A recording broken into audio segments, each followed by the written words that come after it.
On June 25th at 7:30 p.m., ditch the guesswork. Ben Stevens, Kevin Walsh, James Young, and Tom Vecchio have your NBA draft betting coverage pick by pick, bet by bet, all night long. We got all the insights and expert analysis because betting blind isn't a strategy. Coverage starts at 7:30 p.m. on June 25th, only on SportsGrid. The two guys that can do it all. Too much electricity this morning. This is a good time. We're having a lot of fun. I had to do a triple take. Ka-ching! Why? Because of parity. I didn't mean to offend. Yeah, it's not going to happen. Load management is a dirty word. Let him rip. You know what? Circumstances provide the results. What? How do you do this one? Oh, Donnie, you got such a good show there. A network that is booming. The Early Line, only on SportsGrid. Dialing it back to his old days with St. Louis and Arizona. Buy or sell, Goldie will finish top 7 in fantasy first baseman. No, I'm going to say no. I think he'll fall off. Older player here, he'll be top 10, but not top 7 here. Top 10, I would say, yeah, I buy it. Top 7, I'm going to say no here. I think he'll put up decent numbers here. Not as good as he was. I don't think he's going to bat 340, 350 all year long. Fantasy Sports Today, only on Every 5 days, it's really exciting when Skeens pitches. And it's terrible watching him pitch because every time he pitches, they don't score. Having him hit the lineup probably would actually help when he pitches. There's no way to do it because you can't. But, yeah, it's beyond frustrating. And the numbers will tell you, the books have adjusted. Pharrell Coast to Coast, only on SportsGrid.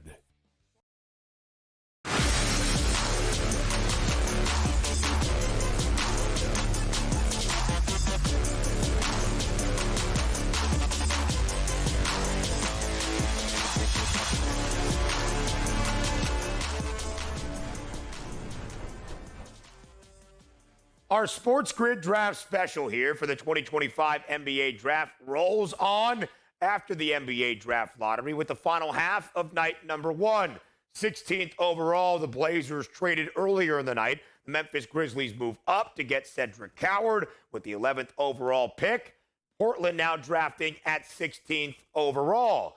In a rather surprising move, perhaps, that we'll break down for you in just a matter of moments. Again, 2 sets, 2 crews, the entirety of night number 1. We are not done just yet. The coach, JY, James Young. I am Ben Stevens, Kevin Walsh, and Tom Vecchio along for the ride the entirety of the night as well, providing great analysis throughout the entirety of this opening round. So, JY, when the Blazers traded with the Grizzlies, swapping draft rights, Cedric Coward, of course, headed to the Grind City. Portland earlier in the week, making a blockbuster deal, sending Anthony Simons to the Boston Celtics and Drew Holiday, maybe unloading some cash for the C's, headed out to the Rose City.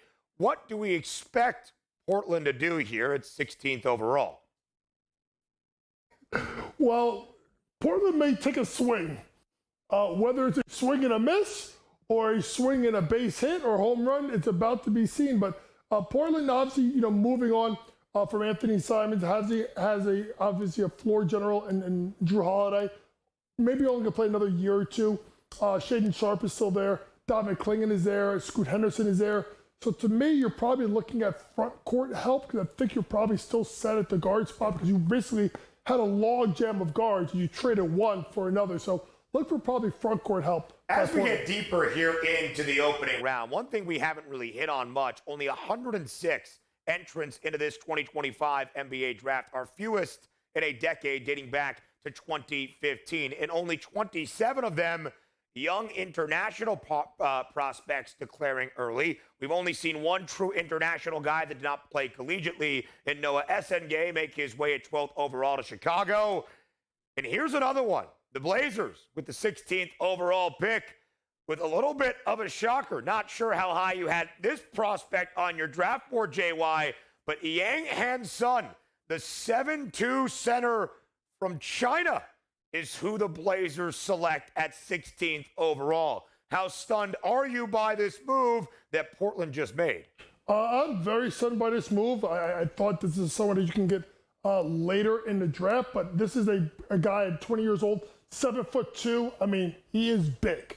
And he has a low post presence. Think of him, can move a little bit more. So I don't want you to think he's like a Yao Ming. He's a little bit more adaptable to move around. But if you kind of look at it, like if you want to take a center in your Portland, number one, you just got Donovan Clingan at 7'2". So if you take a center, why not the kid from Stanford? Why not Ryan Kalkbrenner? Two guys I had ahead of Hanson in regards to where I had my bigs. Now, he's still slotted to me as a second-round guy, but to me, getting him at 16 could have been somewhere that you probably could have traded back, Ben, got some more draft capital, and still got him still. And they already did trade back to 16th overall, and they select Yang Han Sun. Kev, Tom, you've been following the odds through the entirety of the pre-draft process. Here, of course, tonight on night number 1, was there a price, a number, a wager you could make on Yang Han Sun in the opening round? He actually was someone who I believe was seeing a plus price to actually be a first-round selection. A couple of notable mock drafts actually each had him going 36th overall to the Brooklyn Nets. I think, to JY's point, you could trade back and get him later. They did do that. Now, this is a team that if they were willing to take him 16, I'd imagine if this team couldn't find a deal, they would have likely selected him 11th. And I know that would have been a stunner. I'm not saying it wouldn't have been. But when you draft a 7'2", productive in his league big, you probably really like the guy. He was one of the real showcase pieces of the draft combine, perhaps where Portland fell in love with the player, Tom. It's very possible, and again, there's elements of that pre-draft process that we're just not privy to, and obviously some of that is tough to judge when it comes to the betting market, and then how do we evaluate that, or how do we derive value from it? So if Portland's high on this guy, that's fine. I think he can not step into minutes immediately, but from everything that I've taken from him is that he moves the ball well. The light comp that I've seen from him is Alperen Şengün on the Rockets, but they say he needs to be a little more physical and learn how to take contact better. And that is obviously a huge part of a down-low game in an NBA offense. So there are blocks in front of him in the Portland depth chart, so I see this as a prospect piece for them right now. So I'm glad you mentioned the Portland depth chart, though. I'm sure some out there are a little disappointed in the lack of trades we've seen during this, but there are trades that will still come. And Portland obviously locked in on Donovan Clingan, but Robert Williams and DeAndre Ayton are two names that we have seen that could potentially be on the block, Ben. Perhaps this selection makes that even more likely. No doubt about it, Kevin. Portland has already been active, as we shared earlier in the week, trading for Drew Holiday. So it's 16th overall. The Blazers take the 7'2" big out of China. More international players off the board here with the 17th overall pick. The team that has reached the Western Conference Finals each of the previous 2 seasons. The pick is in for the Minnesota Timberwolves. At number 17, Yohan Beringer. The French national now will make his way to the Twin Cities. Kev, Tom, right back to you. Beringer was a guy that you both mentioned. Had some lottery consideration from the odds perspective. He ends up at 17 to the Timberwolves. What do you make of the selection? Yeah, I think that Minnesota got a guy. We saw a lot of buzz that was being created for a lottery-level player. They get it at 17.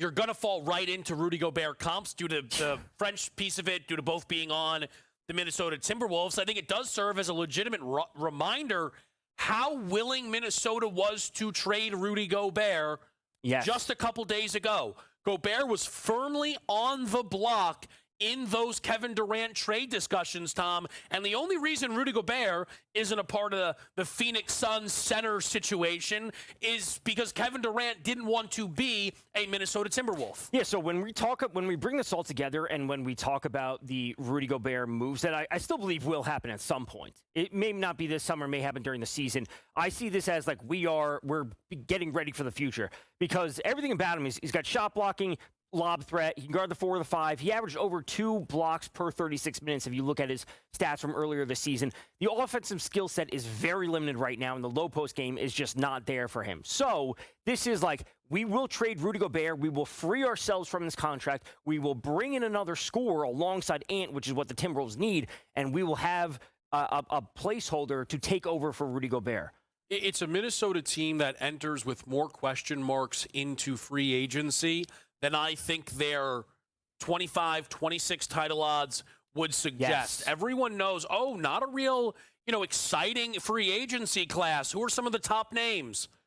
Timberwolf. Randall may opt out. Naz Reid will opt out. Nickeil Alexander-Walker's a straight-up free agent. 3 important pieces for the Minnesota Timberwolves, who, of course, have been to the conference finals in consecutive seasons out west, Ben. And, Kev, of course, that would be the outlook once again for the Timberwolves to get to a stage they have never been, that being the NBA Finals. Tied for the third best price, JY. That's what Minnesota has at an 8-1 number to win the Western Conference alongside the LA Lakers, behind both the Thunder and Rockets. SportsGrid's Draft Special continues next.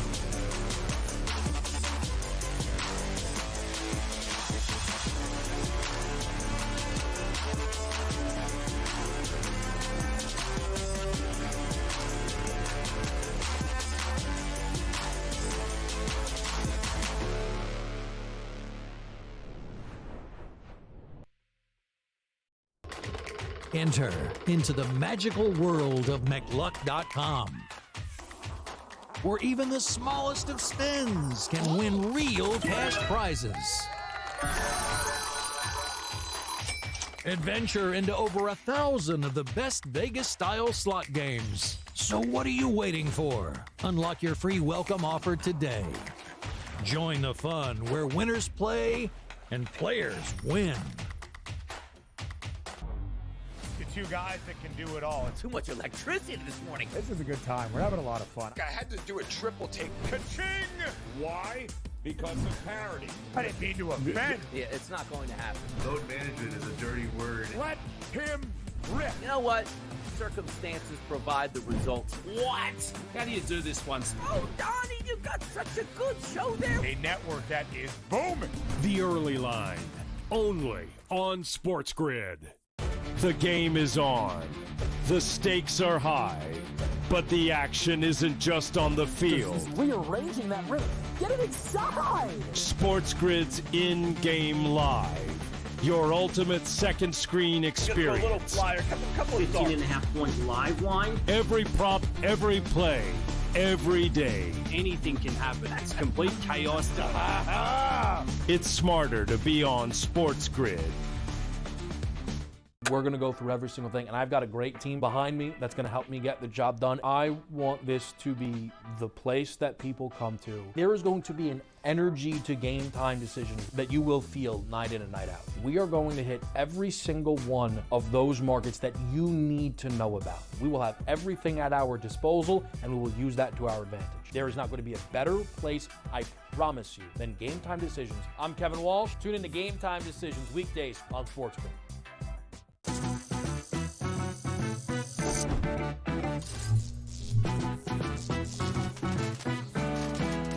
Did you know sportsbooks tend to draw up tighter bet lines for events that get even more bettors, like championship games or major matchups? My tip, try betting on less popular sports. You might have a better shot at beating those odds. Now, go get lucky. See you in Las Vegas. Let's get lucky.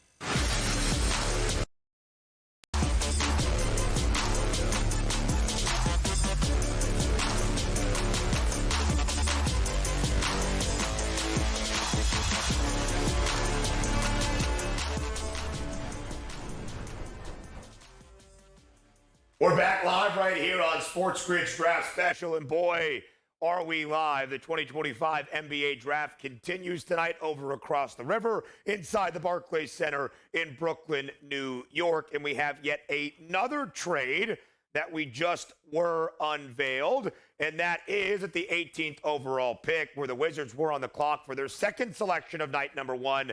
The Wizards are trading Walter Clayton Jr., who was selected 18th overall to the Utah Jazz. So again, the pick is in, 18th overall. The Wizards pick Walter Clayton Jr., but they are immediately trading him to the Utah Jazz. Of course, JY, Walter Clayton Jr. is a name that any basketball fan or sports fan now knows, became a household name during the month of March and early April, propelling his Florida Gators to a national championship, and was named the most outstanding player of the NCAA tournament Final Four. So Washington selects Walter Clayton Jr. 18th overall, but sends him to Utah.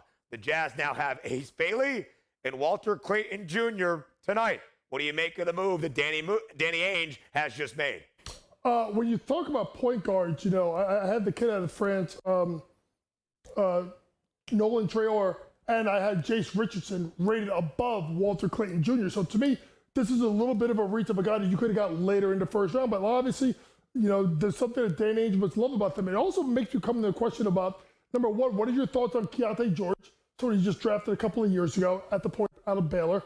And then, like, if you are Utah and you're not in a position to win, wouldn't it make sense to go take a guy like Richardson or Traore, the kid out of France, who has more upside, and give him time to develop, Ben, than it takes someone like Walter Clayton Jr.? Not knocking Walter Clayton Jr. at all. Love the game, love that he is, and you know, obviously he's the pride of the Iona Gales. I'm sure Kato would love that. But to me, at that spot for who you are and where you are as a franchise, I would have took a chance on a kid that had way more upside. Two rather surprising moves by that front office in Salt Lake. Quickly before we throw it over to Kev and Tom from the odds perspective around this selection of Walter Clayton Jr., despite him being a certified bucket all year long at Florida and throughout the NCAA tournament, ending in a national championship, there were some that said, hey, he's a great college player, a superstar on this level, but not really going to amount to much in the NBA. So do you believe the game that Walter Clayton Jr. has translates to the association? I'm not saying he's going to be a star, but here's what we've had now in the NBA. And I'm going to call it the Brunson effect. A guy that was great in college, scored a ton, can't do it, too small, not quick enough. And then they find a way because of their work ethic. I think Walter Clayton has that. Do I think he's going to ascend to be on Jalen Brunson's level? Oh, I'm sure Utah will love that if that happens, Ben. But to me, I think he could be a rotational piece, give you 15 or so minutes a game, and won't hurt you on either side of the floor. Kev, not exactly an upset in terms of notoriety nor name for Walter Clayton Jr., nor price. Minus 190 earlier in the week for Clayton Jr. to be a top 20 pick tonight on round number 1. So the move now made by the Utah Jazz, what grade do you give it? Well, easy A+, best pick in the draft, best player in the draft. Shout out Iona College. I don't know why they keep showing Florida highlights. Clearly their draft package is outdated over there. I'd like to clean up what's behind Ben and Coach as well. Surely you guys got all the Iona emails I sent everyone of Walter Clayton. In all seriousness, one of the most fascinating players in this draft through the odds. As of 9:30 this morning, the players who have the 5th best odds at a specific position: Cooper Flagg first, Dylan Harper second, VJ Edgecombe third, Con Knipple fourth, Walter Clayton Jr. 20th. He was even money to go 20th overall just because he said he wanted to have dinner with Eric Spoelstra to coach his buddy John Fanta. Well, either Walter Clayton Jr. was having a laugh, or it's his own fault he's not going to have dinner with Spoelstra again. Let Utah know they needed to jump Miami and get up to 18 to select him. He's not going 20th, Tom. He's off the board. Not going 20. And the fact that he had even odds to go at remarkable. And that's what's interesting about the draft. Like, we hear these draft stories, we see these reports, and things change dramatically. I remember, obviously, we talked about a pre-show 2 years ago with the Paulo Banchero, the betting markets versus Adrian Wojnarowski at the time. So things change rapidly. I don't see a real path forward to him playing a ton of time to start. As Coach was saying, you know, a handful of minutes, low teens per game. But it's really is he effective in those minutes, and how does his offensive game develop at the NBA level? And that will be the path to him actually seeing production. Yeah. Again, from the odds, truly, one of the funniest things in this draft. It will always be, to me, Walter Clayton saying he'd like to have dinner with Eric Spoelstra and catching this much movement in the market. And again, the fact that he wasn't just picked 18th, but a trade up happened from the team right behind Miami, Ben, you kind of can do the math on maybe what played out here. Yeah, Kev, and when we look at the details of this trade for Walter Clayton Jr., Utah is sending pick number 21 and second-round picks to the Wizards in return for Walter Clayton Jr. Again, he goes 18th overall, and now will make his home in Salt Lake City with the Utah Jazz. So look at it. Listen, you got Danny Ainge taking two guys, first in Ace Bailey, now in Walter Clayton Jr. JY, Utah had the worst record in the NBA despite having the fifth pick tonight, 17-65 a season ago. What are they building toward right now in Salt Lake? AJ Debanza, and next year, and he tweets it. But here's the thing, Danny Ainge will probably try and do it again and tank, trade Lauri Markkanen, trade John Collins, and probably get jumped by, like, I don't know, some other team that almost made the NBA playoffs last year. I think they're just trying to make OK Dubs a Utah Jazz fan. When LeBron officially retires, they know I'll be on the market. I like what I'm seeing from Utah. We got the Jazz. We got the Jazz. I thought you were about to say when LeBron James heads to the Utah Jazz to finish out his career. Let's not rule it out. Not happening. Hey, you never know. Kev would be all behind it. We continue on the Sports Grid Draft Special on the other side of the break.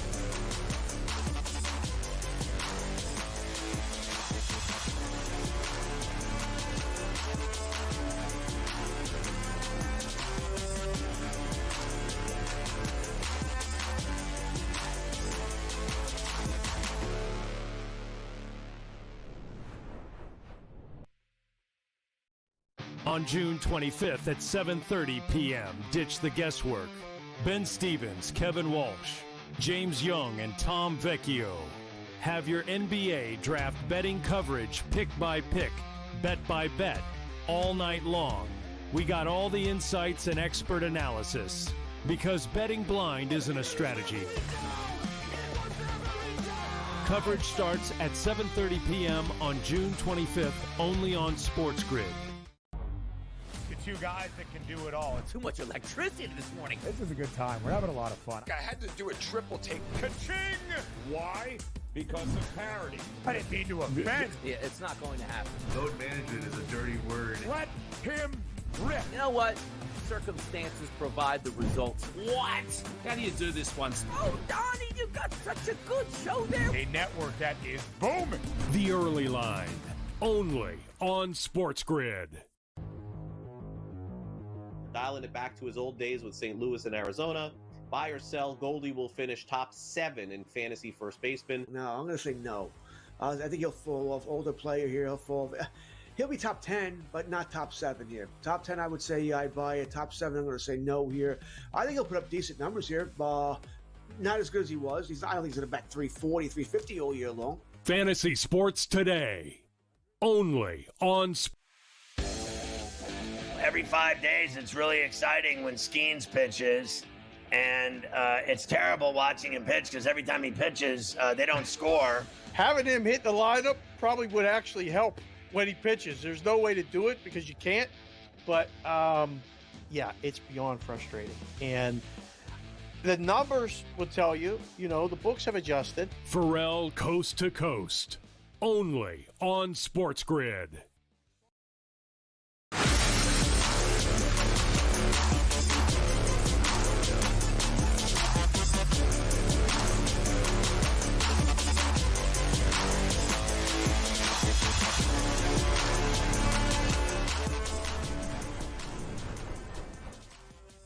SportsGrid's draft special rolls on throughout the entirety of the opening round of the 2025 NBA Draft, which, of course, is in Brooklyn, inside the Barclays Center. And that's where we find Front Office Sports' Renee Washington, who has been there taking in the scene and the crowd. Renee, what was the fan base like tonight in Brooklyn as they were reacting early on to the first 4-5 picks that we saw in BK?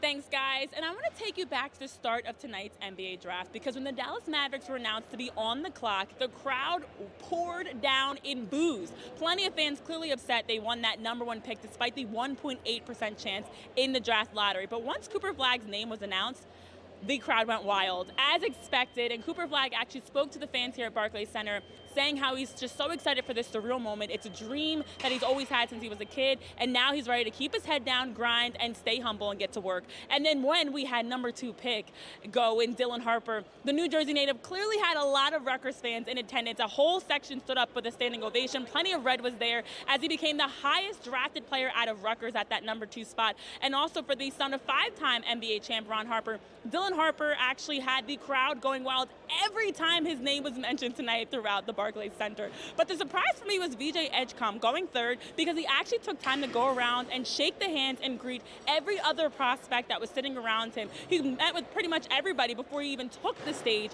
Such a grateful, just appreciative moment for VJ Edgecombe. And then when you look at number 4, some surprises here, because we were wondering where Ace Bailey was going to fall after not being picked 3rd. And when Con Kneppel went 4th, the crowd also went wild. There were a lot of Duke fans here in attendance, clearly, because there were plenty of chants for him, much like chants for Dylan Harper. And then the ultimate surprise, when you heard the roaring of the crowd, was when Ace Bailey's name was announced 5th overall. It's been quite a crazy first 5 picks here at the draft, but interestingly enough, plenty of fans are actually leaving out of the Barclays Center, feeling like maybe they've seen enough of the draft. You can actually see around me people getting their last pictures, last snacks, and headed for the exit. So a lot of excitement around the top picks, but maybe not as much excitement as we even get to the later parts of the first round. So it will be interesting to see what does round 2 look like tomorrow with the second year of this 2-round format for the NBA draft. So plenty of excitement for the top 5 picks and lots of interesting things to keep an eye on throughout the rest of this draft, guys.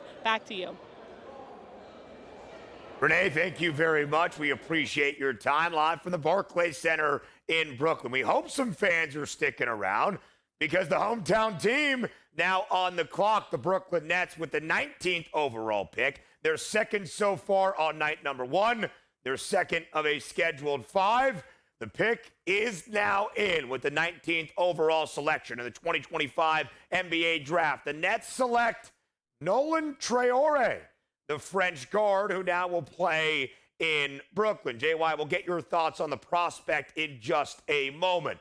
But the second pick for Brooklyn tonight, and it's safe to say that our Kevin Walsh was not a huge fan of what Sean Marks decided to do with their first one at 8th overall in the guard out of BYU, Inyegor Dimon. 19th overall, Kev, the Frenchman and Nolan Traore. How do you feel about this decision by Brooklyn? I don't think Nets fans are deserving of me ruining their night, so I definitely won't bring up how much better of a pick Jace Richardson would have been at 19. Obviously, I think the same at 8.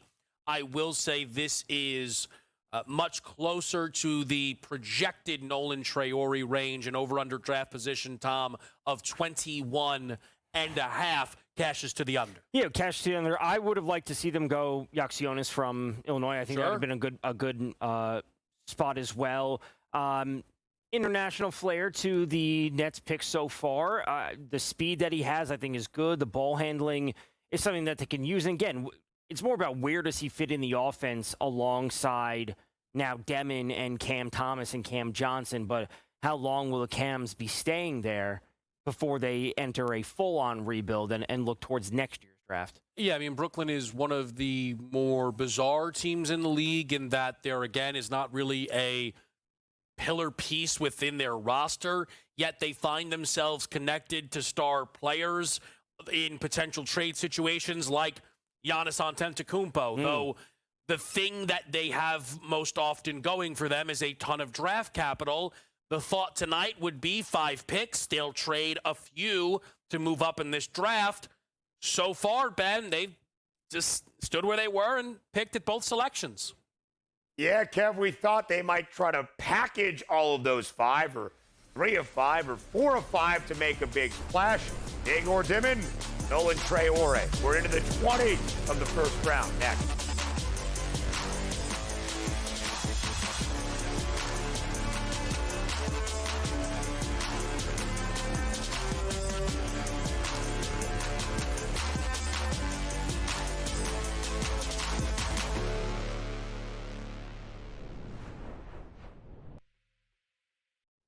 On June 25th at 7:30 p.m., ditch the guesswork. Ben Stevens, Kevin Walsh, James Young, and Tom Vecchio have your NBA draft betting coverage pick by pick, bet by bet, all night long. We got all the insights and expert analysis because betting blind isn't a strategy. Coverage starts at 7:30 p.m. on June 25th, only on SportsGrid. Two guys that can do it all. Too much electricity this morning. This is a good time. We're having a lot of fun. I had to do a triple take. Ka-ching! Why? Because of parity. I didn't mean to offend. Yeah, it's not going to happen. Load management is a dirty word. Let him rip. You know what? Circumstances provide the results. What? How do you do this one? Oh, Donnie, you got such a good show there. A network that is booming. The Early Line, only on SportsGrid. Dialing it back to his old days with St. Louis and Arizona. Buy or sell, Goldie will finish top 7 in fantasy first baseman. No, I'm going to say no. I think he'll fall off. Older player here, he'll be top 10, but not top 7 here. Top 10, I would say I buy it. Top 7, I'm going to say no here. I think he'll put up decent numbers here. Not as good as he was. I don't think he's going to bat 340, 350 all year long. Fantasy Sports Today, only on Every 5 days, it's really exciting when Skeens pitches, and it's terrible watching him pitch because every time he pitches, they don't score. Having him hit the lineup probably would actually help when he pitches. There's no way to do it because you can't. But, yeah, it's beyond frustrating. And the numbers will tell you, the books have adjusted. Pharrell Coast to Coast, only on SportsGrid.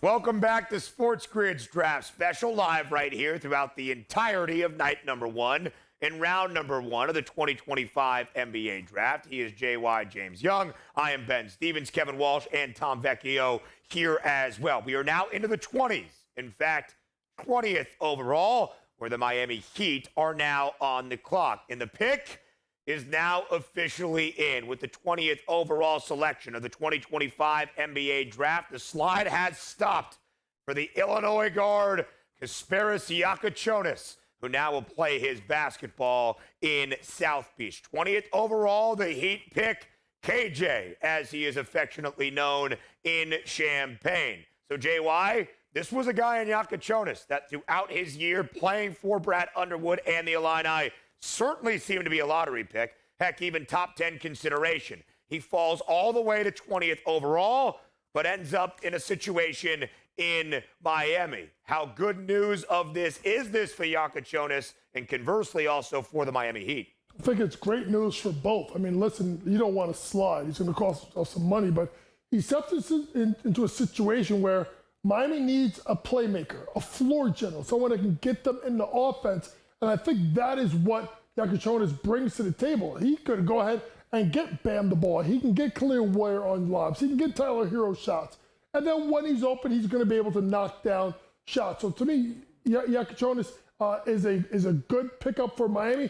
Great value. Anytime Miami picks, they seem to get it right. So for them, they are the beneficiaries of a slide, and a slide in which he probably looked at some of the other guards that were taken, particularly Brooklyn. They could have gotten Giacochonis at either one of their picks and better than what they got in Igor Demon and Traore. And Kev, from the betting market perspective, Giacochonis still being available at the 20th overall pick. How surprising was that? Biggest faller in the draft so far, I think, would be Kasparas Giacochonis. I'll just, quick aside, the fact that people call him KJ is infuriating. Everyone knows I'm usually awful with names. Me learning Yakachonis just for KJ to be sat right in front of me, that's a tough night for me. Not as tough as the Brooklyn Nets, who have drafted 2 point guards in this draft, neither as good as Yakachonis out of Illinois. Yeah, so his over-under was 11.5. And obviously with the way 8 through kind of 14 transpired, there was no way he was getting there. And it's just it just speaks to this draft overall, where it started off super chalky, and then we're like, yeah, let's throw a wrench into things and get really weird with what's going on. So I think it's a great fit for Miami. I would like to see them move off of the Wiggins and Terry Rozier contracts and then really open up playing time for him. I think there is a path forward. If they are not in contention, trade Wiggins, trade Terry Rozier, and it'll be Bam, Hero, and Yakachonis moving forward. I will say, too, Yakachonis, though, when we do an NFL draft show and you see a player fall, even to this caliber, we start to wonder what's wrong, medicals. Right. Yakachonis, so we saw an over-under of 11.5.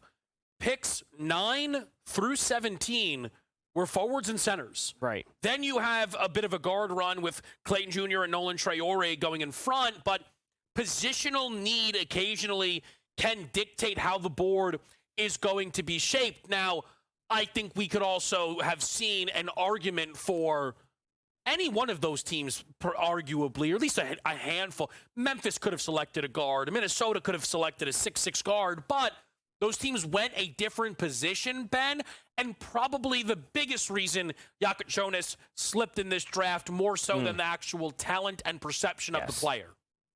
Yeah, no doubt about it, Kev, but it is a good time to be a fan of the Illinois Fighting Illini because we saw the trade from 18 to 21. Of course, the Utah Jazz trading up to 18th or with the Wizards for that 18th pick to grab Walter Clayton Jr. So now the Wiz, with their second selection on night number 1 at 21st overall, have made their pick. The selection is in. It's an Illini and champagne party. Will Riley is headed to the nation's capital. After his only year in Illinois, Will Riley now heads to D.C. So it took a little bit of time, JY, to see the orange off the board tonight. But 20th overall, Kasparis Yakachonis, and his teammate a season ago with the Illini, 21st overall, Will Riley. What are the Wiz getting in Will Riley, the outstandingly talented freshman from Canada? Extremely talented, but kind of an up and down freshman year playing for Brad Underwood. So with Brad Underwood, you're going to get the defense, right? But to me, what you like about him is his pull-up game, his feel for the game. He's a smart, cerebral player.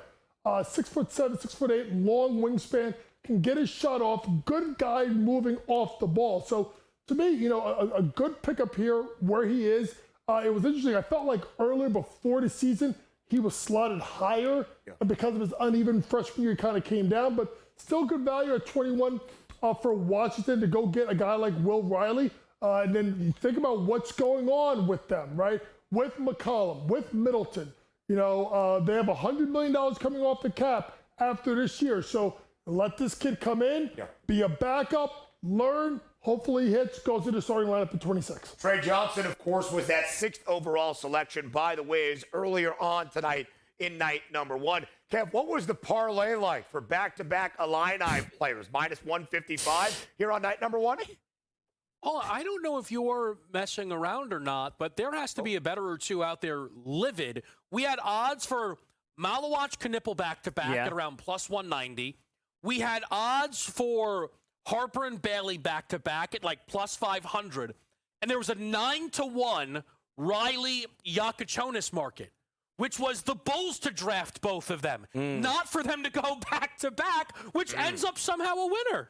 Somehow a winner. And again, I think this speaks to teams, again, positional needs, what they were drafting. Because at a certain point, like I said, we went on that forward run. The Thunder and the Grizzlies were never drafting guards. Like you can say, the Grizzlies got a guard, they got a shooter, whatever it might be. So I would love to see a ticket on that. That's what I'd love to see. But yeah, I got nothing more than to say that if you have that ticket, that's fantastic. But I think it speaks to the randomness of the draft overall and where things are only going to end up. Yeah. Also, just a quick shout out to us for having the right team graphic up. It is still insane that Will Riley, who likely will never play a second for the Utah Jazz, has to go up there and put a Jazz hat on. I just feel, Ben, that's the type of crusade that you could get behind and someone had to bring up.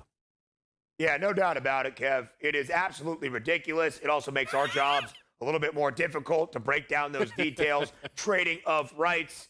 Will Riley, will play in D.C. for the Washington Wizards. So let's talk about the Wiz quickly. You mentioned some changes for this team. For most of the year, JY, it was the Cooper Flag tank happening in the nation's capital. They end up with the 6th pick. They take Trey Johnson at 21 overall, their second selection of this night number 1. They take Will Riley. What should the outlook be for a Wizards franchise just trying to string together a couple of successful years? Honestly, you just want these young guys like Sarr, Coulibaly, Bud Carrington, obviously now Riley, Johnson. You just want to see development. You are literally punting. This is big. Remember, their pick is protected 1 to 8. If it's more than 8, it goes to New York. It's weird. They have veterans. They may want to tank and play these young guys and wonder when they get traded, or could they be buyout contenders for some of these veterans coming up? It is an interesting thing, right? The anti-full tank in the NBA draft lottery since 2019, of course, the 3 teams finishing with the worst record, all an equal shake, all at a 14% chance. Well, in that span since 2019, the team that has finished with the worst mark in the NBA the year prior has never earned the number 1 overall pick by winning the draft lottery. This year are 3 teams that had a 14% shot. The Wiz had the 2nd worst record. They drafted 6th. The Hornets had the 3rd worst record. They drafted 4th. And the Jazz had the worst record. They picked 5th overall. Night number 1, round 1 continues in the NBA draft. Up next.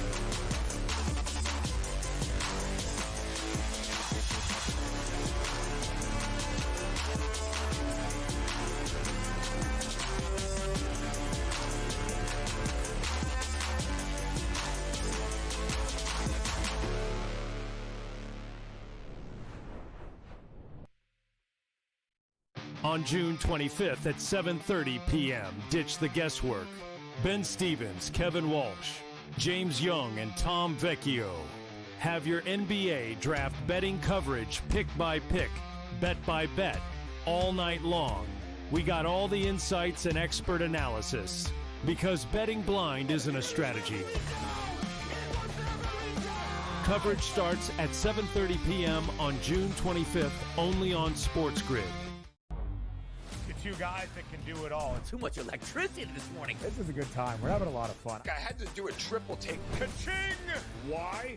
Because of parity. I didn't mean to offend. Yeah, it's not going to happen. Load management is a dirty word. Let him rip. You know what? Circumstances provide the results. What? How do you do this one? Oh, Donnie, you got such a good show there. A network that is booming.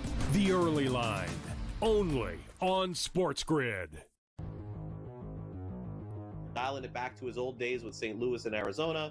Buy or sell, Goldie will finish top 7 in fantasy first baseman. No, I'm going to say no.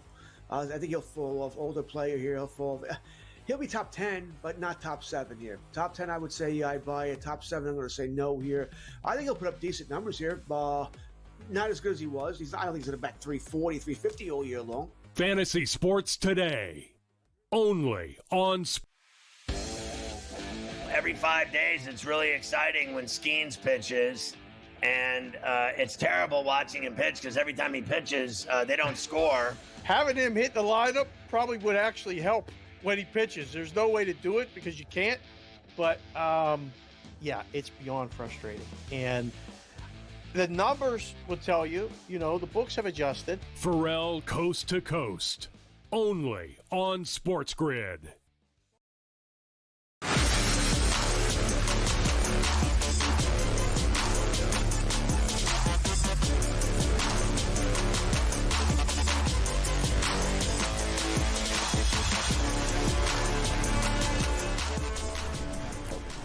Okay.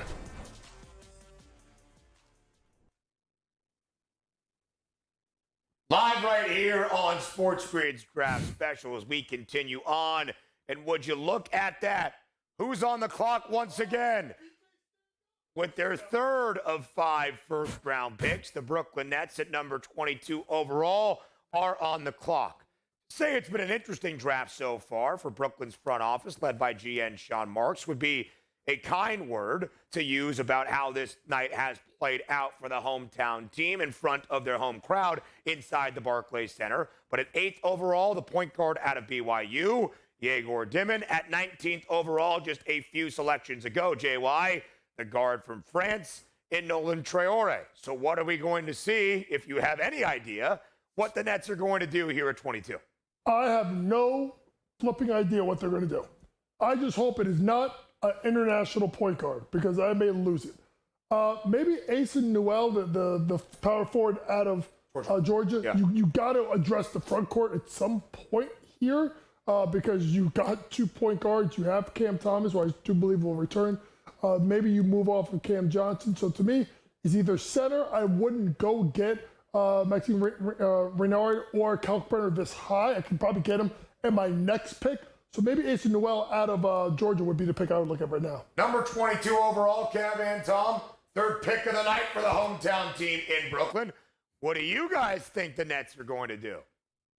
I mean, if you're a Brooklyn Nets, man, and I do feel like I might be coloring a lot of how people are reacting to this group's evening. But if you are the Brooklyn Nets, not a guard, I do feel like JY said that would be a good starting point here, Tom. I think the more incredible thing is, it seems pretty clear they're not going to trade this pick. Are they actually going to draft in all 5 slots? That would be, I believe, a round number 1 record. Round number 1 record. Last night you tweeted the Nets are the team to watch. I in the sure did. You did. You said after, because it was after the Porzingis trade.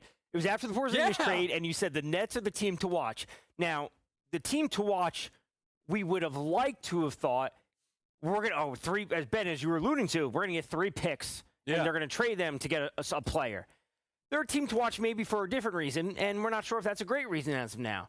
Now, you could not like the Demon pick, but as Coach was alluding to earlier after that, if the other picks are at least good, you could say the entire draft grade may come out as a B. Like the Demon pick, you could say is an F, but the entire draft grade may come out as a B. Where they go from here, hopefully it's not another guard. I would say wing shooter. Wing maybe out of the ACC or something like that. BSS. I don't know if you've gotten any details on that Brooklyn pick. Something like that, right? Wing, kind of listed on his collegiate roster as a guard. At 22 overall, the Brooklyn Nets have sent that pick in to Commissioner Adam Silver with the 22nd overall pick in the 2025 NBA Draft. The Nets, with their third first-round selection of the night, take Drake Powell, the 6'6" wing, at $195 out of North Carolina. The first-round pick for UNC here tonight, JY, after seeing 3 guys go from their bitter rivals in the top 10 from the Duke Blue Devils. So Drake Powell, in his only year in Chapel Hill, certainly has some upside, but still averaged just a little bit better than 7 points per game. So not an international guard/wing, but one who played his college ball for a year in Chapel Hill at UNC. Is this a better pick that Sean Marks and the Nets just made? I mean, it's better in the fact that it's not a point guard. I mean, I still would look at front court help, but if you look at Powell, this is the guy who's a catch-and-shoot shooter, hustles, plays solid defense. So if he plays solid defense and he hustles, that means he's the exact opposite of Cam Thomas. So to me, yeah, you look at the fact that you got a way better defender on the wing that can help you defensively. Offensive game needs to grow, but you know, I'm looking at Brooklyn and like if you're moving on from Cam Johnson, if you're moving on from obviously, you know, Nick Claxton in the offseason, you know, it would be my thought that the next pick or picks you have coming up, you got to address the front court, either at the power forward position as well, like Asen Newell, or you would look at someone like a Ryan Kalkbrenner as a pivot right there for Brooklyn. Rather surprisingly, perhaps, Kev, the first-round pick that North Carolina as a program has had since Walker Kessler back in 2022, who also went 22nd overall. So, Okay, that was a little bit spicy. So, Kevin, Tom, as you guys alluded to in breaking down what we expected the Nets to do, they take Drake Powell at 22nd. They have still utilized, at least at this moment, all 3 of their first-round picks out of 5 in total tonight. Kev, you didn't like Yegor Dimon. A little bit more, I guess you could say, mediocre on Nolan Traore. How do you feel about Drake Powell now in BK? The most unbiased man in the history of sports media is not going to step up and tell a lie. Easily the best pick they've made all night. I think Drake Powell is in the same tier of prospect as Carter Bryant. I'm sure people won't agree. I'm fine with that. Drake Powell maybe did the best job any player did on Cooper Flagg this season, which is saying a lot. And I thought he showed a lot more versatility on offense than Carter Bryant. Did not have a high usage rate. I would, though, use Ben's point about the lack of first-rounders to justify that. Whatever Hubert Davis is doing in Chapel Hill, not good. Ask Ian Jackson, who had to go to St. John's. Caleb Wilson, I don't know what you're doing, pal. I'm not sure I like that move. Hubert Davis was nearly fired and then a week later got a contract extension. I'm giving Drake Powell a pass, Ben. I really, truly believe this is by far Brooklyn's best decision here tonight. And listen, Kev, you're going to have a couple of more opportunities to weigh in on the draft evaluators in that Nets front office. 26 and 27, at least for the moment, await.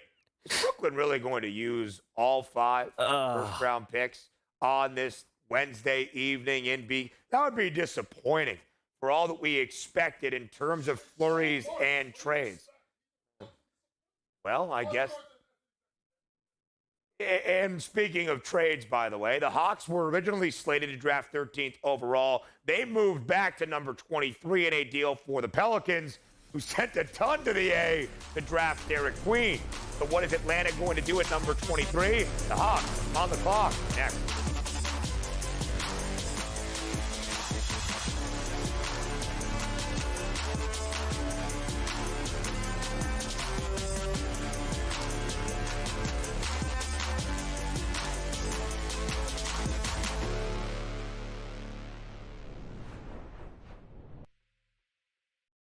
On June 25th at 7:30 p.m., ditch the guesswork.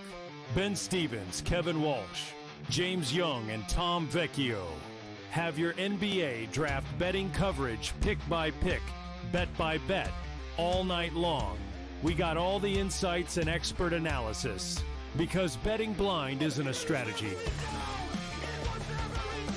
Coverage starts at 7:30 p.m. on June 25th, only on SportsGrid.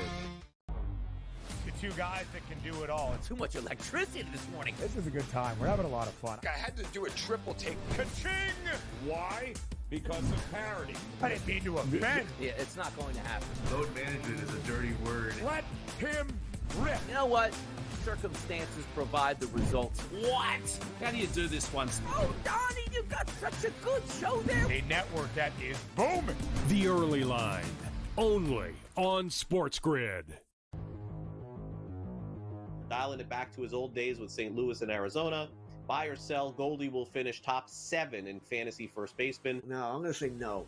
I think he'll fall off. Older player here, he'll be top 10, but not top 7 here. Top 10, I would say I buy it. Top 7, I'm going to say no here. I think he'll put up decent numbers here. Not as good as he was. I don't think he's going to bat 340, 350 all year long. Fantasy Sports Today, only on Every 5 days, it's really exciting when Skeens pitches, and it's terrible watching him pitch because every time he pitches, they don't score. Having him hit the lineup probably would actually help when he pitches. There's no way to do it because you can't. But, yeah, it's beyond frustrating. And the numbers will tell you, the books have adjusted. Pharrell Coast to Coast, only on SportsGrid.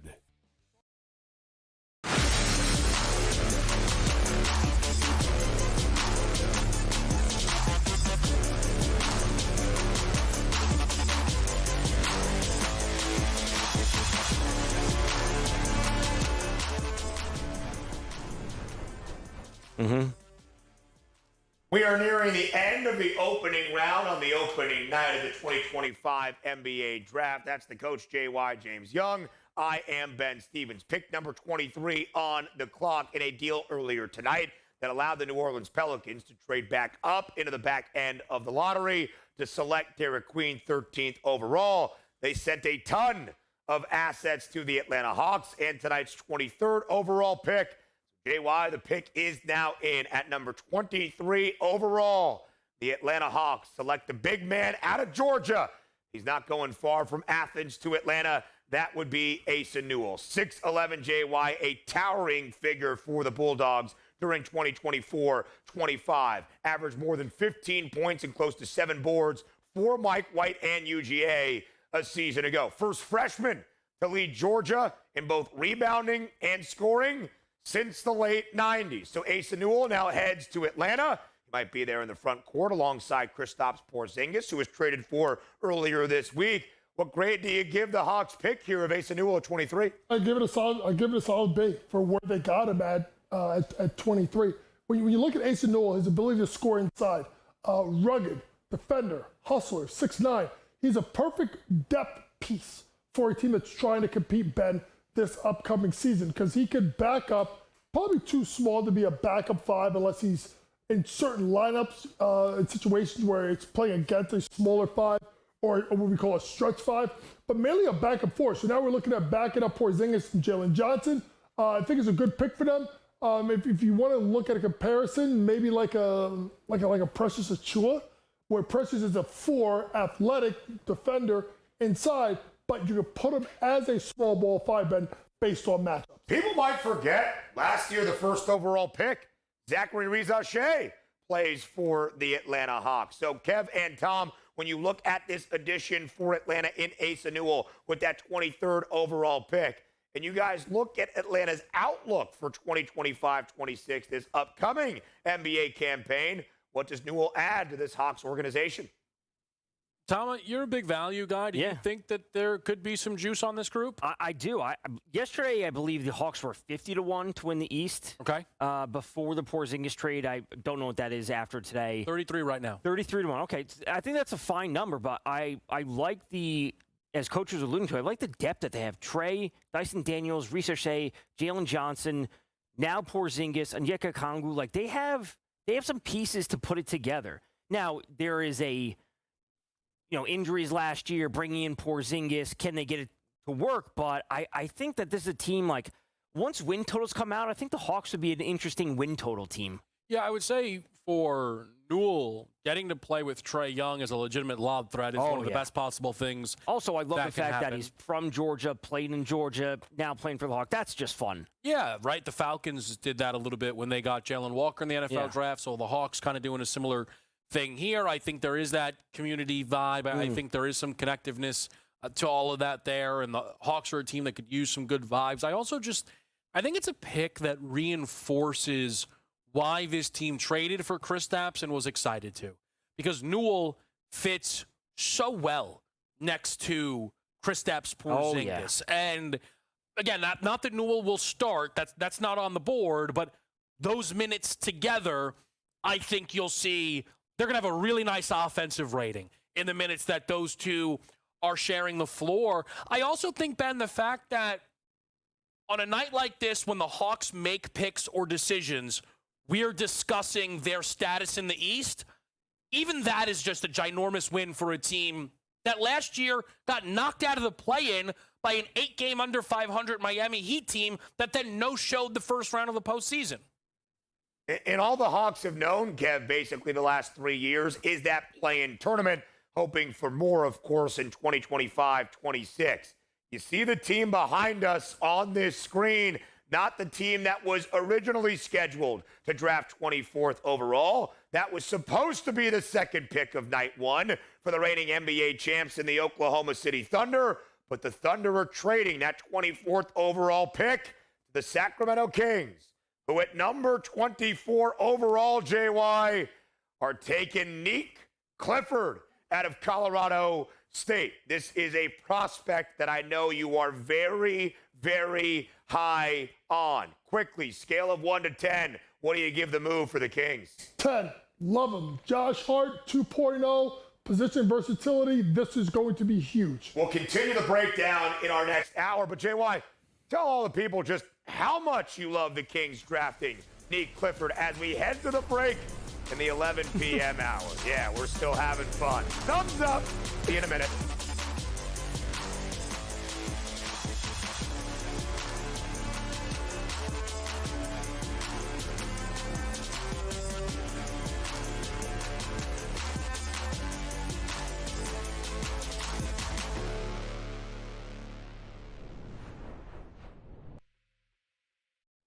On June 25th at 7:30 p.m., ditch the guesswork. Ben Stevens, Kevin Walsh, James Young, and Tom Vecchio have your NBA draft betting coverage pick by pick, bet by bet, all night long. We got all the insights and expert analysis because betting blind isn't a strategy. Coverage starts at 7:30 p.m. on June 25th, only on SportsGrid. Two guys that can do it all. Too much electricity this morning. This is a good time. We're having a lot of fun. I had to do a triple take. Ka-ching! Why? Because of parity. I didn't mean to offend. Yeah, it's not going to happen. Load management is a dirty word. Let him rip. You know what? Circumstances provide the results. What? How do you do this one? Oh, Donnie, you got such a good show there. A network that is booming. The Early Line, only on SportsGrid. Dialing it back to his old days with St. Louis and Arizona. Buy or sell, Goldie will finish top 7 in fantasy first baseman. No, I'm going to say no. I think he'll fall off. Older player here, he'll be top 10, but not top 7 here. Top 10, I would say I buy it. Top 7, I'm going to say no here. I think he'll put up decent numbers here. Not as good as he was. I don't think he's going to bat 340, 350 all year long. Fantasy Sports Today, only on Every 5 days, it's really exciting when Skeens pitches, and it's terrible watching him pitch because every time he pitches, they don't score. Having him hit the lineup probably would actually help when he pitches. There's no way to do it because you can't. But, yeah, it's beyond frustrating. And the numbers will tell you, the books have adjusted. Pharrell Coast to Coast, only on SportsGrid.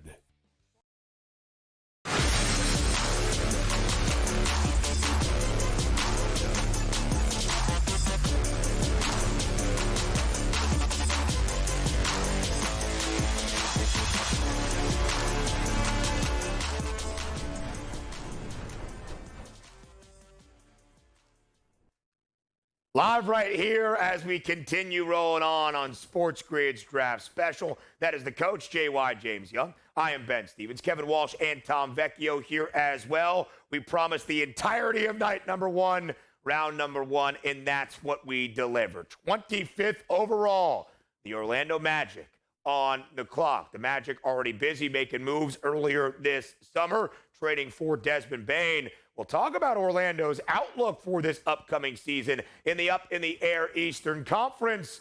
But with the 24th overall selection, the pick is now in. Orlando at number 25 overall takes Jace Richardson from Michigan State. Oh, by the way, Jace's father, Jason, played 2 years of his lengthy NBA career with the Magic. His father played in East Lansing. Jace Richardson played for Tom Izzo this past year at MSU and now heads to Orlando with that 25th overall selection. Kev, directly to you. This was the prospect perhaps that you were highest on compared to anybody else in terms of those draft evaluators. So what do you make of the Magic at 25th overall getting Jace Richardson?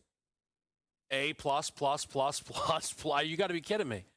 All Orlando has done, it feels like year over year, just draft guys that are great at defense. Yet it's left them incapable of having a good offense. In comes one of the best offensive players in the class. The 41% from 3, never discussed enough. He is one of the best shooters in the class. His elite free throw percentage backs that up. Tom Izzo probably thought that the legacy player was going to be in East Lansing for a while, and as the season continued, he realized he was the best player on that basketball team. was playing over 30 minutes a game, down the back stretch, scoring 17 a night, not turning it over, chipping in on the rebounds, and being a good defender for Sparty, while carrying their best offensive rating of any player on the team, over a 130 for Michigan State. As I watched Jace Richardson and compared him to other freshman guards like Trey Johnson, I say Jace is better at getting to the paint. When I compare him to Jeremiah Fears, I say Jace is better at shooting by a lot. And yet, for some reason, I am on this island for the player that led the Big Ten in box score plus minus. So all of the advanced metrics backed it up as well. Great genes, with his father being a legitimately good NBA player for over a decade. Fine, I'll be the high man. I'll bank on Jace Richardson all day long. I thought the 8th best player in this class, Tom, just went 25th overall. You know, I wanted Ben to throw to me first, so I could just go A plus pick across the board. Honestly, he should be their first guard off the bench. Suggs, Bain, Franz Wagner, Paulo Banchero, Wendell Carter, Mo Wagner coming off the bench. I don't think it should be Anthony. Like, Anthony Black's going to be in the conversation, but if you want to slot Jace into the 1 or 2 guard off the bench, that should be his role. I think it's a great pick. They need the scoring. They went out and got Bain. Like, that's what we talked about. They needed some scoring. They were dead last in the league in three-point percentage, threes per game, et cetera, et cetera. So getting a proven scorer that can come off the bench and bring some juice, I love it. It's a great pick. Now, the odds were already out of control for the Magic coming into this week. They were 1,300 to win the NBA title, if I remember correctly. Those odds are crazy. Yeah, so we may not like the odds, but I think the move is great. Yeah, I fully agree. I will say, you know, I thought that maybe the books overreacted to the lack of green room invite. Instead, they got it 100% bang on. 24.5, minus 135 to the over, goes pick 25. And again, if you are Orlando, you got to be excited. I will say, you know, someone who really enjoys betting drafts and is having not a great night in that market, but Jace is someone who I wasn't seeing mocked in the lead up, you know, at 20, 18. Right. He was consistently going to, it felt like Orlando at 25.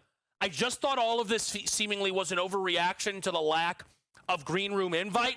Ben, that turned out not to be the case. I just do not understand how this league, which usually values the NBA legacy, not that it's why Dylan Harper went too, but they immediately pop, you know, Ron Harper up there. Jace Richardson didn't get that same love around the league. And it's interesting, Kev, because he exceeded that expectation following in the very large footsteps of his father in East Lansing. He was MSU's best scorer, best offensive weapon, and it wasn't particularly close. Smooth, the lefty, he can get to the bucket, and that shot ever improving. And JY, as we know, this is an Orlando team that has been offensively stunted the past few years, basically relying on only 2 guys, Paulo Banchero and Franz Wagner. I beg you all to go look at the box scores of when the Magic played in the postseason and how many field goal attempts both Banchero and Wagner were taking for Orlando. So the addition of Desmond Bain, and now they get a great offensive piece in Jace Richardson toward the tail end of night number 1. JY, let's call it what it is.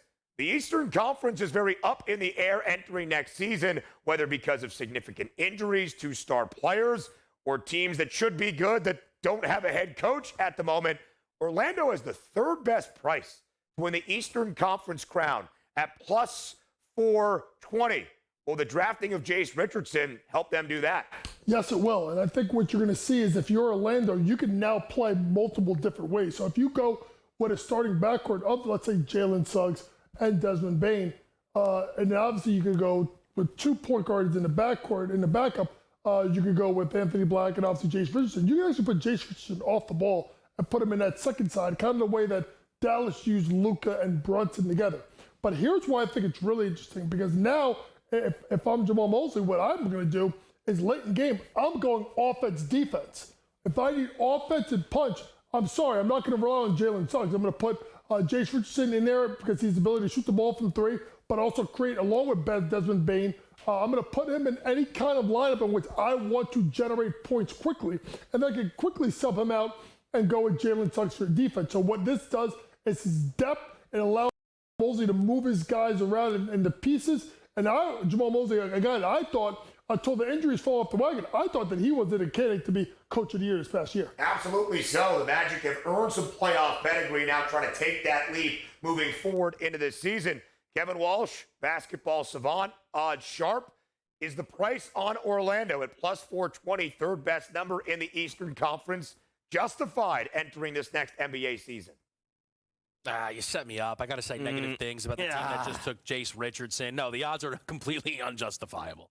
They are, who's in charge? What are we doing here? It's like, they would have won 50 if they all stayed healthy. 1, they weren't healthy. That's worrisome. 2, teams that can't score, even if they win 50 games, sometimes can't get out of round 1. Houston Rockets, I'm looking at you. Are we going to now pretend Desmond Bane is better than Kevin Durant, at least heading into next season? I really hope we're not. Orlando could have been a fun sleeper. Yeah. Not even sleeper, but it could have been a fun value pick. Like top 6 title odds. That's completely ridiculous. Yeah, as we said in the last segment, we can like the moves that they're making, and we can vehemently disagree with the odds. Like, betting at 4 plus 425, whatever it might be, is out of the question. Paolo Banchero's led team has better odds than a team that is projected to have Luka Doncic and LeBron James on it. That is wrong any way you slice it, Ben. Yeah, context, of course, Western Conference runs through OKC. But Kev, I do hear the point. Magic have a short pricing.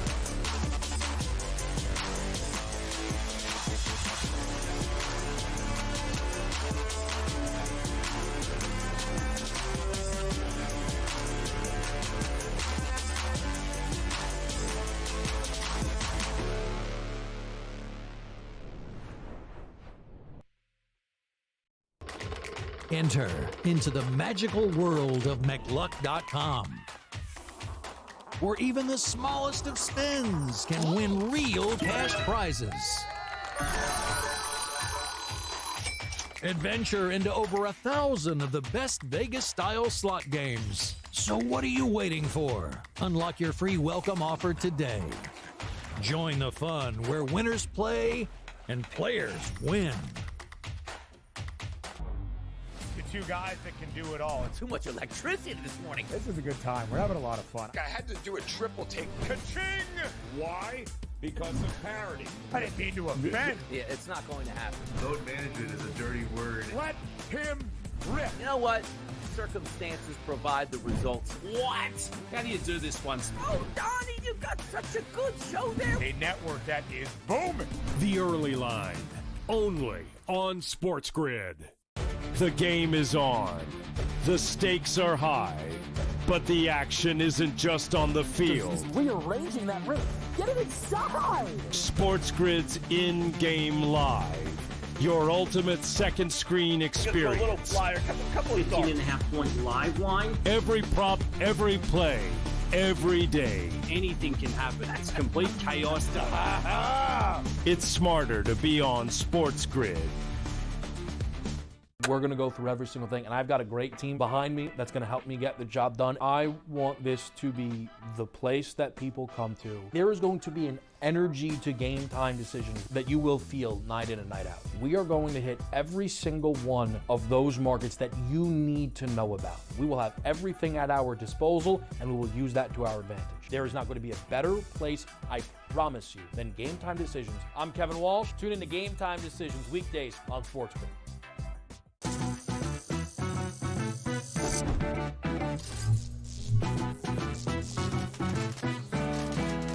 Did you know sportsbooks tend to draw up tighter bet lines for events that get even more bettors, like championship games or major matchups? My tip? Try betting on less popular sports. You might have a better shot at beating those odds. Now, go get lucky. See you in Las Vegas. Let's get lucky.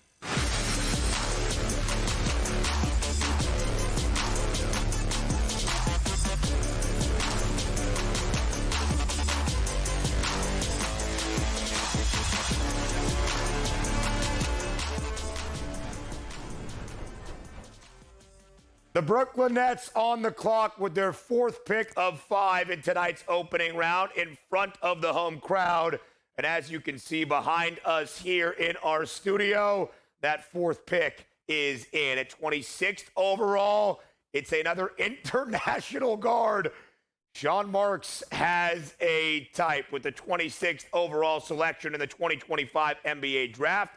The Brooklyn Nets select Ben Serif, the international player who plays professionally in Germany, but of course is from Israel. So, JY, we've got 4 picks in the books for the Brooklyn Nets. Oh, by the way, they're on the clock at number 27 overall. 3 guys play a similar position, all hailing from a foreign land. First at 8th overall, out of BYU, it was Yegor Dimin, who played 1 year in Provo, but is of Russian nationality. Then with their 2nd pick of the night, 19th overall, the French guard, Nolan Traore. Then at 22nd overall, to JY's right, Drake Powell from North Carolina. And then back overseas, Sean Marks goes, James, to the guy Ben Serif, the point guard from Israel, who, of course, plays professionally in Europe. Again, Sean Marks has a type. Will all of these pieces fit in the same puzzle with the Nets? Look at it. Eric? No, it's not going to work. I mean, listen. 1, yes. 2, no. 3, what are we doing? And they're all international, and they're all kind of different types. Ben Serif, a little bit bigger than the others, at about 6'5". Can't shoot it worth you know what, but that's great like Igor Dimin, but great passer. So, interesting what Brooklyn is doing. I mean, I'm kind of lost at what we're doing, but maybe the Nets on their next pick, Ben, will take a big man. You want to bet? Well, how about a very versatile big man out of Michigan via Yale at the 27th pick in the 2025 NBA draft? The pick now in for the Brooklyn Nets once again, courtesy, I believe, of the Denver Nuggets. 27th overall. It is a big man in Danny Wolf, the 7-footer out of Michigan who can do a little bit of everything on the basketball floor, as we saw last year at Ann Arbor, and of course during his time in New Haven for the Bulldogs as well. 2 back-to-back members of the tribe, by the way, in Ben Serif from Israel and Danny Wolf, of course, at 27th overall. So, as of this moment, the Nets have used all 5 of their first-round picks. So what draft grade would you give this Nets front office on night number 1? An F. Okay. But it's an F because of the fact that they took 3 point guards. Right. Like, that's the part I don't get. Listen, personally, I love Danny Wolf. I love his game. I love the fact that this kid excelled. Made a run, look good, obviously, in that 13-4 game versus, I do believe, Auburn. Yeah. And kind of played himself into a power 4 offer. Played really well at Michigan, him and Vlad Golden as a double big combo. What it showed Danny to do is his ability to play inside and out. I think that is important for him and something that they don't have in Brooklyn. If you think about Day'Ron Sharpe, you think about Nick Claxton, those are back to the basket, offensive rebounds. This is a guy that can stretch the floor, play that modern day European basketball, and you start looking around with all the international flair. Jordi Fernandez being from Spain, it seems like the Nets are really going with an international flair. Again, a type, to say the least, Kevin Walsh and Tom Vecchio. Kev, JY gave the Nets an F. Do you give them anything better? Yeah, first of all, I'm challenging the F grade he gave.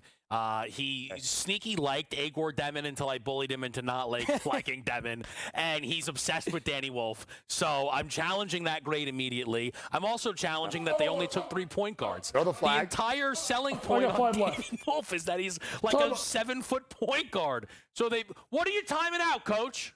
Time out. I got 5 left. Now listen, where's Danny Wolf? He's not even up here. Okay, we'll get him up here in a second. But so listen, we have 4 monitors. No, we won't. It's because of we need 5 monitors up here. It's because of the fact, Kev, you took 3 point guards. That doesn't make sense. Do I like Igor? Not at 8, in the mid-teens, yes. Do I like Danny Wolf where they got him? Yeah, oh, there he is. I like Danny Wolf where he got him? Yes. But to me, Kevin, like, you're a basketball guy. If you're a coach like me, and the GM wants you to say, hey, I got good news for you. I got you a point guard. But the matter is I got you 3. So I got you 3 point guards. None of them are ready to step in and play right away. They're all kind of projects in their own way. If I'm Jordy Fernandez, I mean, I'm sure you're on board with it, but it doesn't make a lot of sense. You got to agree with that. Well, go ahead, Tom. I don't think it makes a lot of sense because none of them are scoring threats, really, right? Where it's like you look at them and you're like, well, he's a fantastic passer, but he can't really shooting. He needs to develop the shooting. So if one of them was just a pure scoring guard, you can make the argument that he would fit a piece. But when they all are kind of bigger bodied, 6'6", 6'8", they're not great shooters. All they do is pass. It's like you need to have some type of scoring. Because if the identity that the Nets are trying to build are a tough defensive team that can score in stretches and it's led by just a handful of players, I'm not sure if that's going to work. I think one of the fascinating things is that this team prioritized big ball handlers, right? In terms of, certainly you see that with Demin and Saraf. It's not that Nolan Traore is small. And again, Danny Wolf shouldn't be left out of the conversation. Wolf is at his best actually with the ball in his hands. I just think it's interesting for this team to select 5 times. You would have thought they would have taken some swings on some pedigree freshmen, the Montverde boys, right? When you think about Liam McNeely, I'm not even going to get into 8. What about, Asanul? Could that have possibly been something that this team considered? I just think it's, and of course, Chase Richardson, it's a really surprising use of 5 draft picks. It really is, Kev. Using all 5, selecting all 5. Could they dispatch them later on? Perhaps, but at least tonight in Brooklyn, they gave the home crowd their money's worth. More on SportsGrid up next.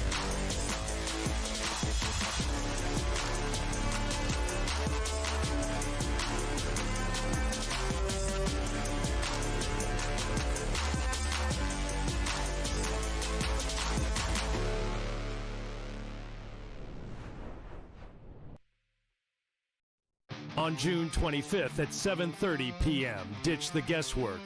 Ben Stevens, Kevin Walsh, James Young, and Tom Vecchio have your NBA draft betting coverage pick by pick, bet by bet, all night long. We got all the insights and expert analysis because betting blind isn't a strategy. Coverage starts at 7:30 p.m. on June 25th, only on SportsGrid. 2 guys that can do it all. Too much electricity this morning. This is a good time. We're having a lot of fun. I had to do a triple take. Ka-ching! Why? Because of parity. I didn't mean to offend. Yeah, it's not going to happen. Load management is a dirty word. Let him rip. You know what?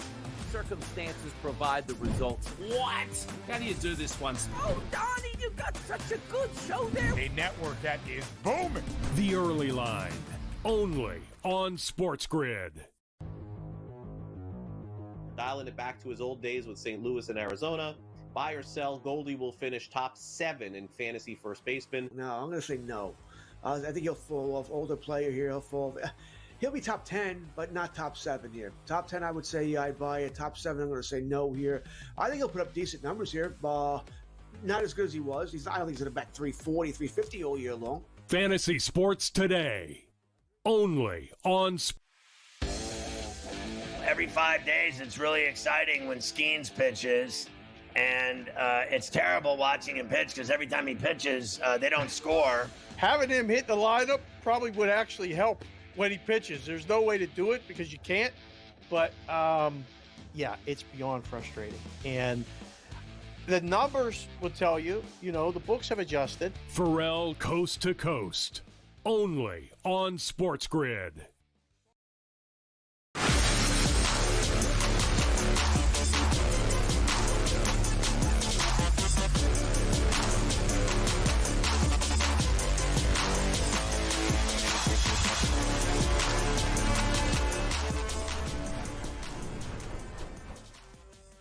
What a difference a year can make. At this stage last season, the reigning NBA champions putting up banner number 18 inside TD Garden. That was the Boston Celtics. This year, despite being the title favorites for a good majority of the season, or at least to represent the Eastern Conference in a second consecutive NBA Finals, the Celtics come up short in round 2 against the New York Knicks. And, of course, the devastating and significant injury to Jason Tatum. And really, in the past couple of days, Brad Stevens has been making moves in the front office, dealing Drew Holiday to the Portland Trailblazers, Kristaps Porzingis the day following to the Atlanta Hawks. And with the 28th overall pick, JY, the Celtics on the clock, and that selection is now officially in. From Spain, Hugo Gonzalez will now head to Beantown to play for the Celtics. When you look at Hugo Gonzalez, the prospect, plays for Real Madrid, the basketball club, over there in his native country. Just started representing the Spanish national team on the senior level. Only 19 years old. Turned 19 just back in February. What do you make of the pick by the Celtics to draft Hugo Gonzalez? His ability to get to the basket is unprecedented, and he plays hard defense. The questions you have in him is can he develop his outside shot, one, and number two, his decision-making is a lot to be desired. I also want to point out that he looks more like he plays for Real Madrid. I thought this was the soccer team. I was looking at that, I'm like, what did Neymar is going on? Neymar played for Real Madrid or no or AC Milan. Barcelona, my goodness. There you go. That's why coach. I coach basketball and not soccer. When Hugo Gonzalez does it, his ability to improve his three-point shot decision-making will be the test here. But with him going to Boston, this is obviously could be a stash pick, maybe there for another year, Ben, but also could be someone that if he comes there, he's going to sit the bench and learn. All right, Mr. I know all the club teams from Spain, that being the Flag. Kevin Walsh, what do you make of the pick for the Boston Celtics? I'm going to end up hosting Pro Soccer Today just because I know one of the most famous athletes in the world, which team he played on in between Barcelona and Madrid. My goodness. I think it's a really interesting pick and what he brings to the team. I don't think he plays in the NBA this year. I think he stays overseas. Really? Yeah. There's no path to him seeing consistent playing time between White, Simons, and Pritchard. I don't think there's enough guard playing time. And to see, what is he, 19, right?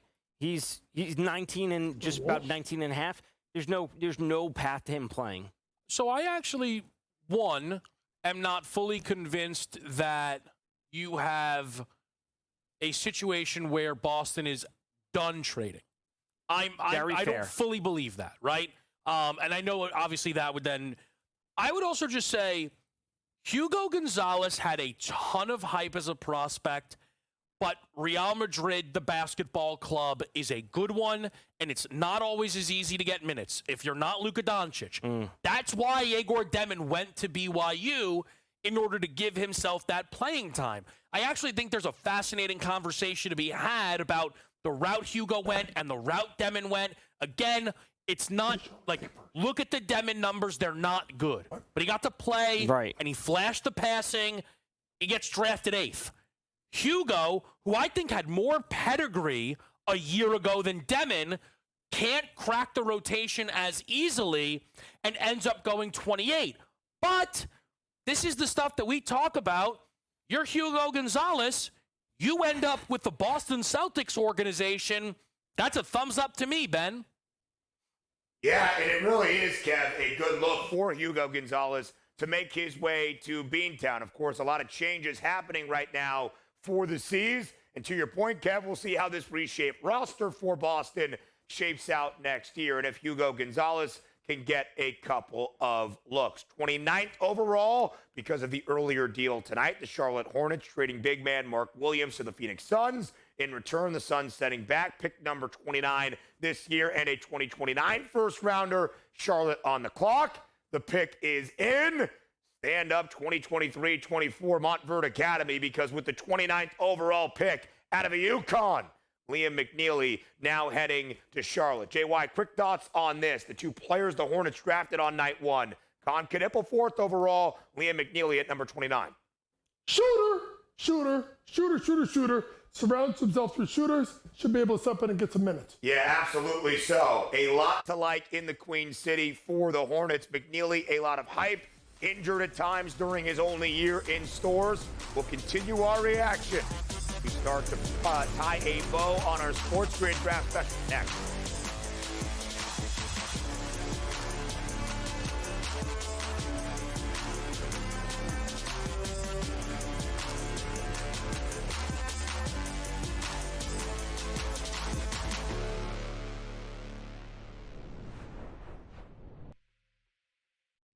On June 25th at 7:30 p.m., ditch the guesswork.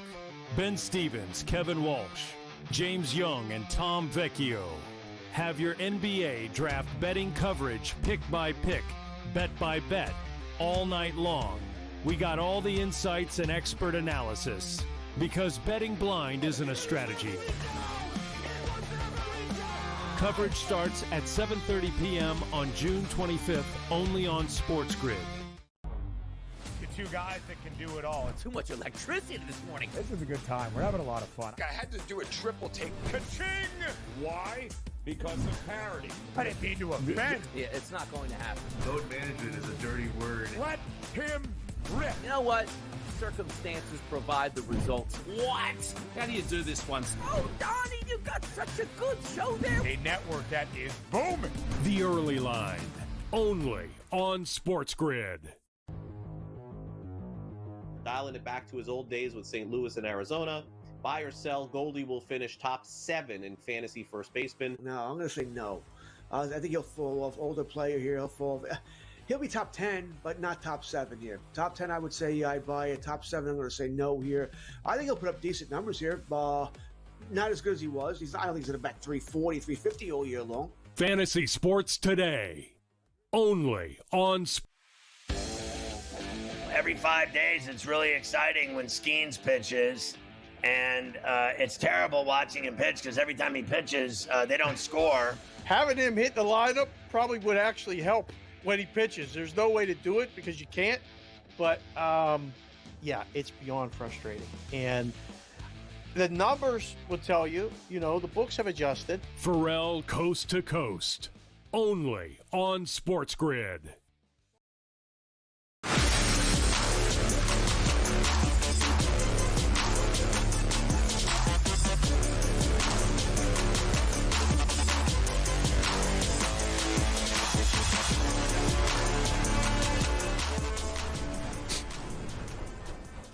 One final pick on the opening night of the 2025 NBA Draft, 30th overall, our 30th and final of round 1. The LA Clippers are now on the clock. But quickly, JY, what? This is the Oklahoma City pick swap right here? I believe so, if I am not mistaken. Everything revolves around Paul George. We all know that. We got your thoughts on Liam McNeely. Quickly want to throw to Kev and Vecchio on that pick, 29th overall. Kev, JY said Charlotte got the 2 best shooters maybe in round number 1, and Con Knipple 4th, Liam McNeely 29th. What do you think? The Hornets did well in this first round.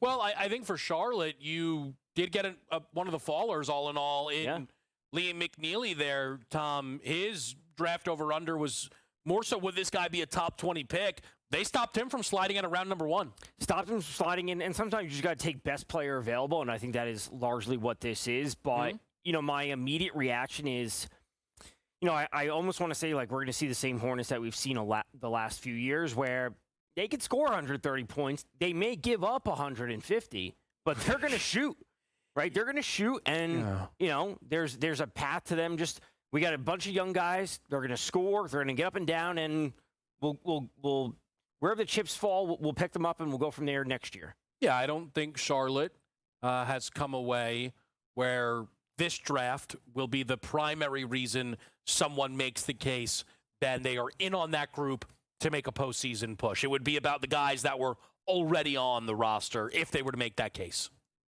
Yeah, absolutely so, Kev. Still a 19-63 basketball team from a season ago. The Hornets had the 3rd worst record in the association last season. The final pick, of the first round of the 2025 NBA Draft made by the Los Angeles Clippers is now officially in. From one more time from BK, the 30th pick overall tonight, the LA Clippers select Yannick Cohen-Niederhauser, the big man out of Penn State. Really one of the bright spots, JY, for this Penn State team under Mike Rhodes in 2024-25.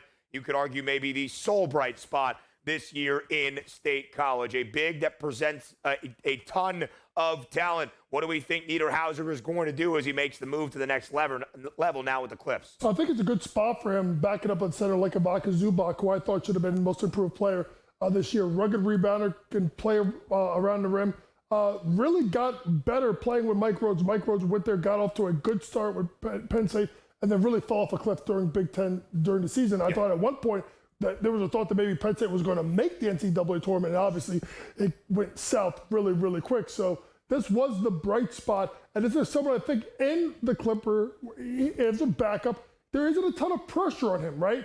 15 minutes a night, hey, block shots, get rebounds, offensive putbacks, and then hope that the same skill development that worked with Ibaka Zubac will turn around and work for this young man as well. The LA Clippers take at 30th overall, Kevin Tom, Yannick Cohen-Niederhauser, the big man out of Penn State. It's our final pick of round number one. What did you like of what the Clippers had to do? Well, I think more important just through the odds is this team finalized to be selected in the first round market. And there are a couple of surprises to not crack the top 30. Rasheer Fleming most likely is the most notable and over-under draft position of 26.5. Maxime Reynaud of Stanford and Ryan Kalkbrenner of Creighton were two names linked to the Boston Celtics. Kalkbrenner, by the way, and let me just pull this up quickly, was plus 150 to be the Boston Celtics pick at 28. 50 or so minutes before the draft got underway. Does not go to Boston, does not go in round number one. And then Noah Penda, an overseas player who had a draft over-under Tom of 28.5, also misses out on round one. Honestly, when it comes to the Clippers' reaction, I think there's a real path forward to Jan getting minutes. Like behind. They are not deep behind Zubac. Behind Zubac, they need minutes. And honestly, it could be as sneaky as Coach said. Give me in the mid-teens in minutes. He doesn't have to be a prolific scorer, but you pile up some boards, there's a path to him seeing legitimate playing time this year. I just will say I do find, and not to jump the gun, Ben, but the Rasheer Fleming fall feels surprising, yet it will not go much longer. To the point of, I am almost wondering if we see round two odds the way we do in the NFL draft occasionally with some of just the first 2 or 3 selections. Fleming, if he does not go to either Minnesota or Boston, who I believe currently own those picks, I would be stunned, quite honestly. Round number 2 tomorrow night for the second consecutive year, the NBA Draft. A 2-night event. Only 29 picks in round number 2 this year. 59 in total in the 2025 NBA Draft. The New York Knicks lost one of those as they were found to be tampering with Jalen Brunson in the free agency acquisition back in the summer of 2022. I think it had something to do with his dad being on the team. I don't really know. So, JY, that is the end of round number 1. All 30 picks are in. The Brooklyn Nets use all 5 of their first round selection with some international flavor. First overall, Cooper Flagg, the prince that was promised, the generational talent. Second overall, Dylan Harper, a minus 20,000 favorite, goes to the San Antonio Spurs. VJ Edgecombe, third out of Baylor, the Philadelphia 76ers. Con Knippel, fourth overall to the Charlotte Hornets. All 4 of those guys that went 1, 2, 3, 4 in exact order as we expected. All strong favorites in those specific spots. But really, when Ace Bailey went 5th overall to the Utah Jazz, despite being a minus money favorite to be a top 5 pick, we did not think Salt Lake. That's where this draft started to get a little bit crazy. What's your main takeaway, first and foremost, from night number 1? I don't know what some teams were doing. I don't know what Portland was doing. I don't understand the whole getting Molly Watts and Mark Williams within 2 minutes of each other. It's almost like they didn't know that they were going to get the pick, and they're like, we're still doing it. Didn't make a lot of sense. You know, obviously coming into day 2 is going to be where you can find some value, right, and some players. So you look at a guy like Fleming. You look like a guy like Pender. You look at Renardi Colpern, look for threes. Aduthiero, where does he go? Cam Jones. Then you get into the seniors, the Cam Joneses, the Eric Dixons, the Tyrese Proctors, the Chase Laniers. There's going to be notable names, and that's why I think the NBA, Ben, went to a 2-day event, because the second day you get the seniors and the more notable names that people are going to know. Only 106 entrants this year in the NBA draft, the fewest we have seen in a decade since 2015. Why? Because of NIL and its proficiency now in college hoops, a ton of talent back across the country in college basketball. Kev, Tom, one final time to you. What was your biggest takeaway from round number 1? Well, I think it's appropriate, Tom, with the quick time we have. The NBA Rookie of the Year market has come out.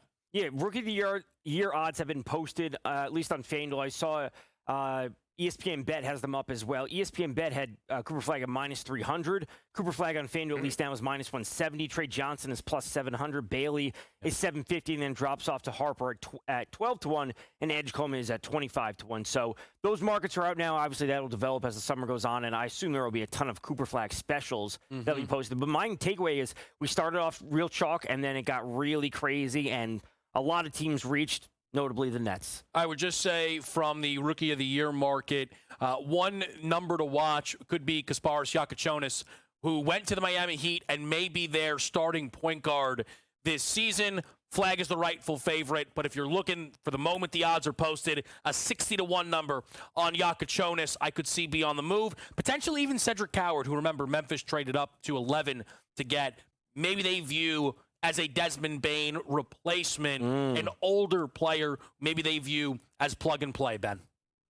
Gents, fantastic work tonight as always. It was great to share these two sets and these two studios together for the 2025 SportsGrid Draft Special. Round number 2 of the 2025 NBA Draft is tomorrow in Brooklyn. It starts at 31st overall. The Minnesota Timberwolves will head to bed and on the clock. For Kevin Walsh, Tom Vecchio, the coach, J.Y. James Young, myself, Ben Stevens, and everybody that was hard at work behind the scenes to pull off this prolific production, we say a thumbs up to you, and have a great night. Thanks for watching.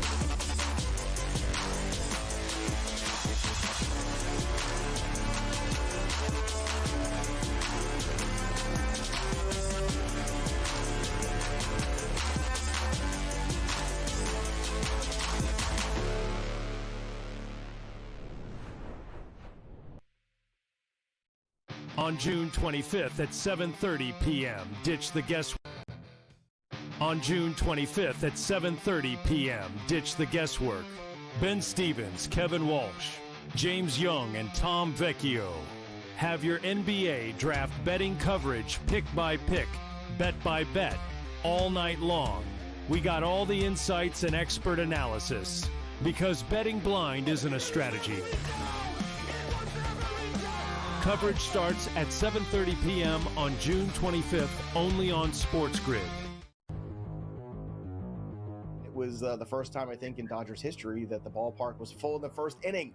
Everybody was there to see Shohei Ohtani throw his first pitch as a Dodger, and I had mixed emotions about this for a few reasons. Number one, it was a reminder of, wow, this is so crazy, right? You're watching him hit 98, 99, even 100 on the radar gun going, this guy's not human. Nobody should be able to be this good of a hitter or this good of a pitcher. Fantasy Sports Today, only on SportsGrid. As we know, it's